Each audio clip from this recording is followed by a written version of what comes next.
தமிழ்நாட்டில் நடைபெறுவது சட்டத்தின் ஆட்சியா சாத்தானின் ஆட்சியா என திமுக தலைவர் மு.க.ஸ்டாலின் கடுமையாக சாடியுள்ளார். திமுக தலைவர் மு.க.ஸ்டாலின் தனது எக்ஸ் தள பதிவில் ஜனநாயக பண்புகள் அறவே இன்றி செயல்படும் தவேக ஆட்சியில் விளாத்திக்குளம் எம்.எல்.ஏ. மார்க்கண்டேயன் கைது செய்யப்பட்டிருப்பதற்கு கடும் கண்டனத்தை தெரிவித்துக் கொள்கிறேன்.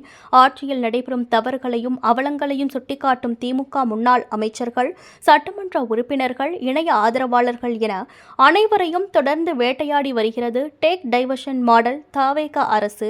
அவதூறுகளில் கூட எதற்கு தொடர்பில்லாத குற்றப்பிரிவுகளை சேர்க்கிறீர்கள் என நீதிமன்றத்திடம் சமீபத்தில் தானே குட்டு வாங்கினீர்கள்.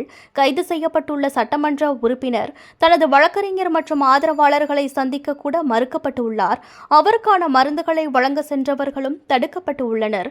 கைது செய்யப்பட்டவரின் அடிப்படை சட்ட உரிமைகளும் மனித உரிமைகளும் கூட மறுக்கப்பட்டுள்ளன. தமிழ்நாட்டில் நடைபெறுவது சட்டத்தின் ஆட்சியா சாத்தானின் ஆட்சியா என கேள்வி எழுப்பியுள்ளார்.